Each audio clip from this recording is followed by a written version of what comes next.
Hello everyone, I hope you guys are having a great day today.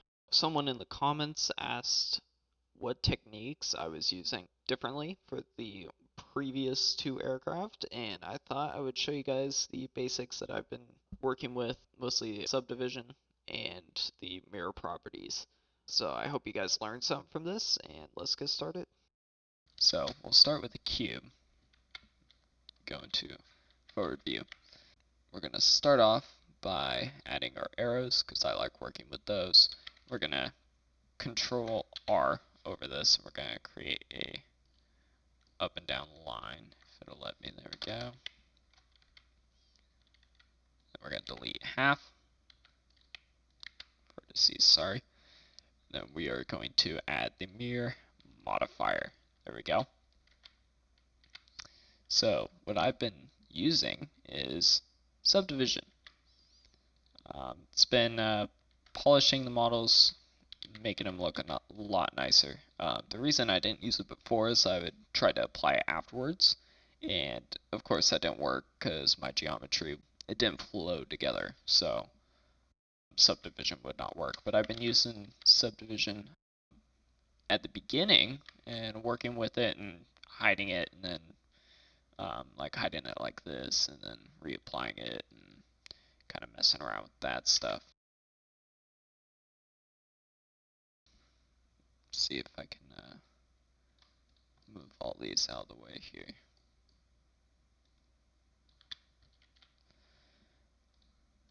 But anyways, so to get started, we have our cube and we have our mirror applied and our subdivision applied. So we're going to start by making this forward shape that the airplane has. It's almost just a rounded cube. It's pretty simple.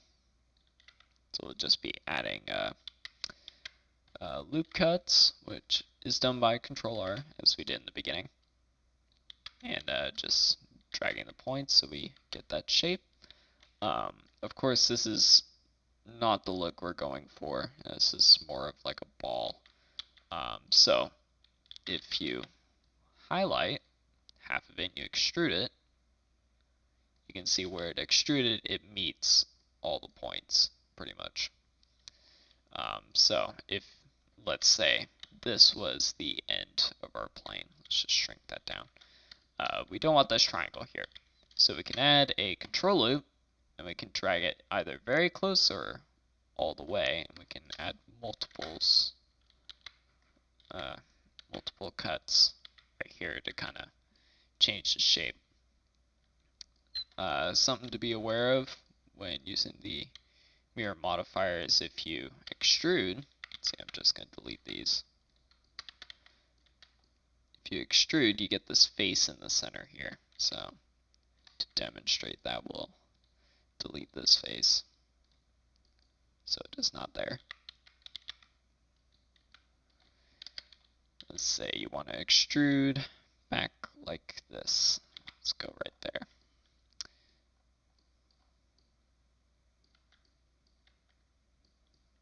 Okay, I'm sorry, you need to have it sealed off here, so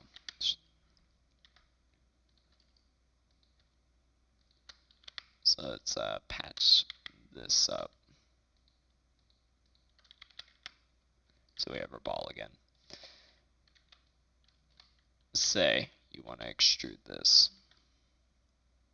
You can see there is some weird geometry going on here with the subsurface. You got this triangle here. So if we go in there, you can see there's a face in the center. And the second you delete this, that goes away.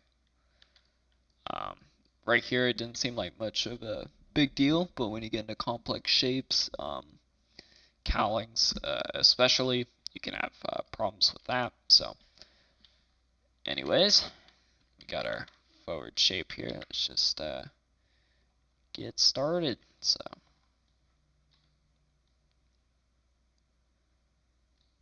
highlighting this and dragging it to the correct position for the side here. Scale this down. and drag it up to where the firewall is, which is right here. We should have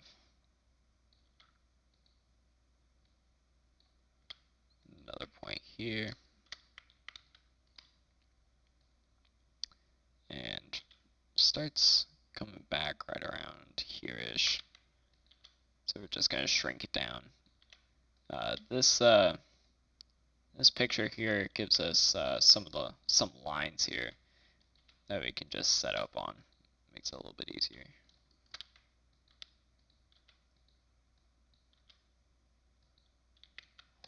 Let's see, and the way this is not a circle, so I can grab the top portion of the points here, and I can drag these around without getting a screwed up shape. But if it was a sphere of some kind, something a little more round, like let's say a Corsair I did a little bit ago, that would really screw with the geometry, so we do not want that. So here's a good example. I want this to end, did not mean to do that. I want this to end right here.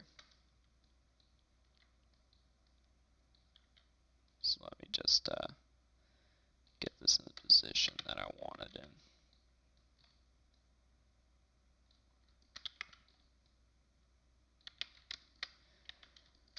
Alright, I want this to be straight, and we'll deal with this issue in a moment. If we add a loop cut, we can drag that fairly close up there, but let's say we want it perfectly straight. We can add a second loop cut, and then our last one can go all the way to the front there.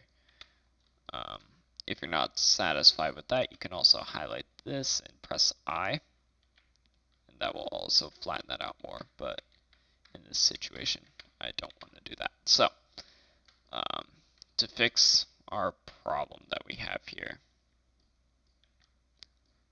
so this is, let's hide the mirror function. This is not only because we have the faces, but these are also not centered, these points. So this can happen from time to time. It's a little bit of a pain to fix because you got to go to each point and make sure they're centered. So I can do that here. And what I'm doing is just click on the point, and I'm using my numpad so I can do this fairly quickly. Click on it 0 and then press enter on there.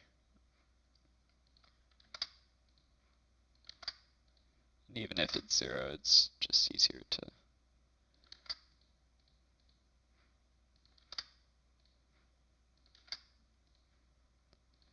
do it anyway.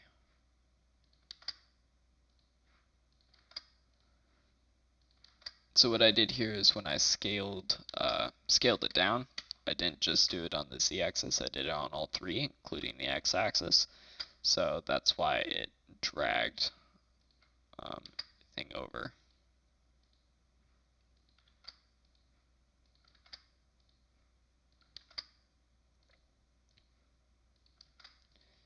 And if you want, you can turn the arrows off because they get in the way here a little bit. Because if you click anywhere in the circle, it's just going to drag that point around. So if you're trying to select something in that circle, you're going to have a hard time with it. Alright, so there we go. We got everything centered here.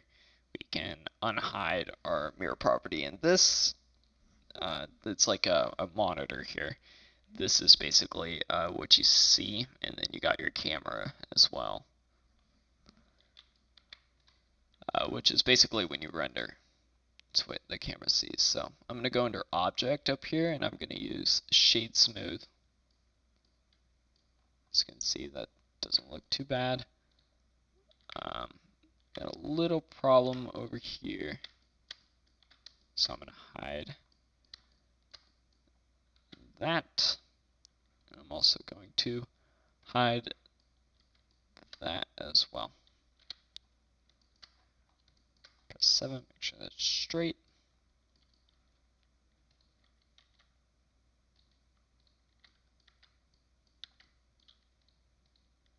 got some overlapping faces.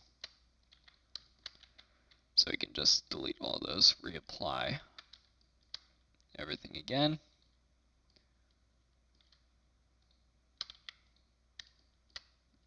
Then what we can do is we can delete that edge,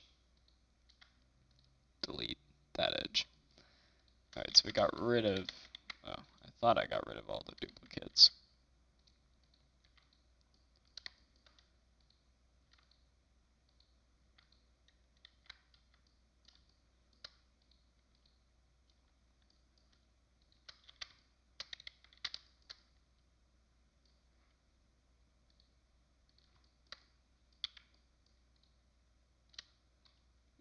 Yep, there it is.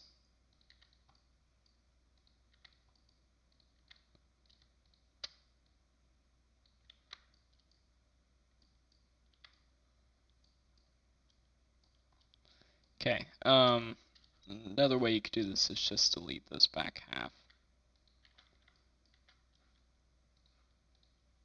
This is one of the problems with using the control loops to kind of flatten out a section.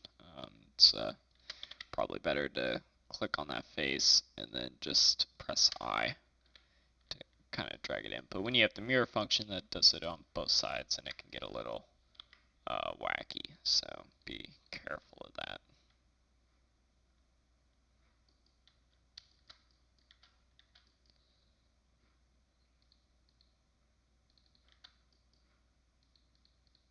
And when you're in edit mode, if you want these functions to be appearable, you click this little square here, and let's, like I did a second ago, if you uncheck this, when you come out of edit mode, you can see what that does, and then if you go back in, it's not there. Can be helpful at times. So now we gotta do the top here and for the fuselage. So something we gotta be careful of is not to manipulate the center. These lines are very difficult to see, so I'll just eyeball it. We can scale on the x-axis because we don't want to mess with anything else to really narrow this down.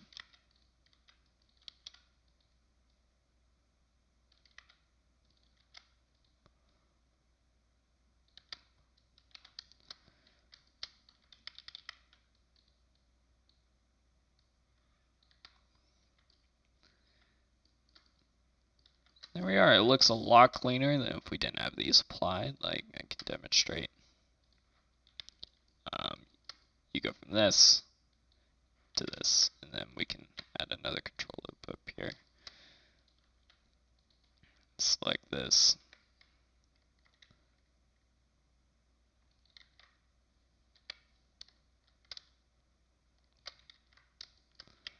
And I'll just apply the mirror for now. There was a key where if you press I, it'll only do it for half of it. So it'll basically work with the mirror function. I can't remember what it was though, so I will have to look that up.